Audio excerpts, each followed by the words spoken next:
Hello and welcome to Fortress, Alaska. I'm your host Dave, and today we are going to be discussing the CMP 1911s that are available to the public should you fill out all the paperwork to use the CMP program. CMP referring to Civilian Marksmanship Program. It's a government agency or quasi-government agency that disposes of U.S. military surplus, including firearms, handguns, and long guns. Handguns are extremely rare to be disposed of to the public anymore. Anyways, these 1911s are what they have available. You really don't get a say in which one you get. You get grade levels: field grade, rack grade, and service grade. I believe rack grade is the lowest, then field grade, then service grade is the highest. This particular one is a service grade, but what you start with is you get this really fancy box. It almost looks like it's a Pelican. I don't know for sure. But it's a very sturdy box. You could use this for airline travel easily because you can put 2 locks in here and lock this puppy up. It even has a vent for air changes. So it's probably meant to be an airline travel case. I would also like to point out that in my opinion, it's a waste of money. I'd prefer they just saved about 40 or 50 bucks and sent me a cardboard box, because I didn't buy this to get a case. But anyway, so let's open it up and take a look at this service grade 1911, which would be the highest grade. And let's take a look at what you get. To start off with, obviously, you get the handgun and a magazine.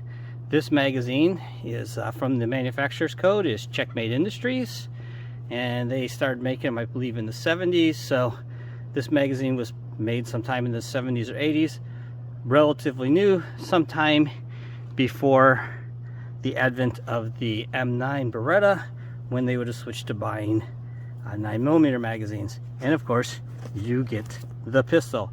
This is a service grade pistol. It has an Ithaca slide and a Remington Rand frame. And we'll go over the pistol in just a moment, but let's see what all you get in the box. Okay, I've taken all the packing out so you can see what's in the box. And you get your obligatory lock. These are great locks for gates and sheds. Other than that, I have little use for them. I would never consider locking my pistol with one of these, because if I need my pistol, I need it. And I have secure storage otherwise. To individually lock one of my pistols is kind of silly. But really, these do make great locks otherwise. So you can use that for something. You get a chamber flag, which is nice. I do use chamber flags at organized shoots. They do require a chamber flag in your chamber when you're downrange. You get, let's look at the other stuff you get. You get a historic copy of the original manual, or the manual from 1964. I guess would be the last Army technical manual on the 1911.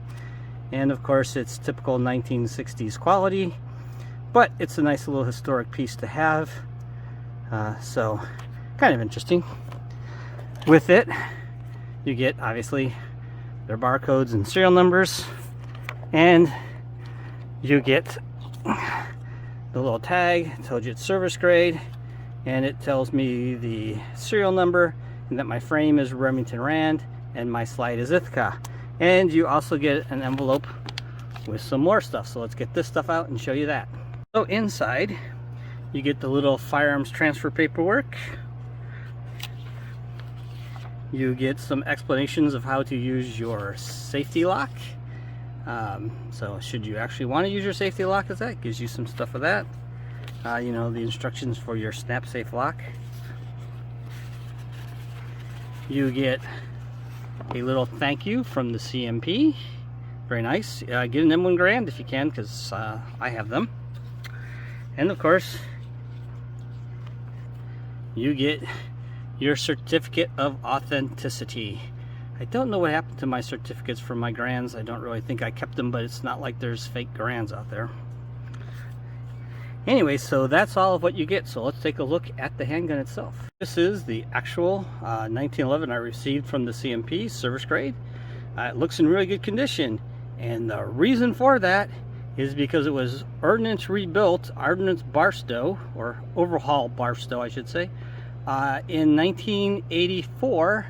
I'm not so sure how well the camera picks that up, but if you look right here, you can see OB84, and underneath it, just barely, you can see OA71, and I'll see if I can get a really good picture to put in there. trying to get it in the shade so it shows up. I'm not sure how well that's showing up, but if you can see it, that's good. If not, anyways. So it was overhauled sometime in 1971, then overhauled again in 1984, and since the M9 came on shortly thereafter, it probably got little service use after that. It was built, the frame, which is Remington Rand, was built in 1944, and the Ithaca slide was built sometime 43 to 45. They don't serialize the frames, so I can't really be sure. On here, it is marked with the FJA, which I hope it shows up, but I'll insert a picture real quickly of the FJA. And that's for Frank J. Atwood, who was the inspector. You can see clearly here the Ithaca Gun Company, Ithaca, New York. So this is the 1911. It has had parts changed out in its ordnance overhauls. It's not all original. No one assumes they are going to be. It was built sometime during World War II, then proceeded to be used through the Korean War, through the Vietnam War, ordnance rebuilt sometime in 71, then again rebuilt in 84. So I don't know all what this gun has been through in its history, but it has definitely have seen a lot. So we're gonna have to break this down and clean it and take it out shooting, but just wanted to give you an inspection of what you can get from the civilian marksmanship program should you want. So I do have a couple questions. I'm not sure what this MB means right here. If anybody knows, that would be great information. You can see we have the ordnance bomb there. It's hard to see, and it says OA71 underneath the OB84, so I am not sure what OA is. It's overhaul at some arsenal. It could just be overhaul arsenal for all I know. If anybody knows, it'd be nice to know. The grips look like they're fairly modern production, maybe from the 70s. You can see a little rust in the screws. There's, you know, it's old, but it's well worth the investment, and it's something you should look into getting. Currently, as of this filming, these are $1,250 from CMP, and that's the only place you can get them. On the private resale market, they go significantly more, but if you can't be a CMP member, well, then I guess you have to pay the civilian market prices. So once again, I'm your host Dave. This is Fortress Alaska. Thank you for watching. Please do all the algorithm stuff, like, subscribe, share, make comments, ask questions. I'll get back with you, and as always, have a good day and get out shooting.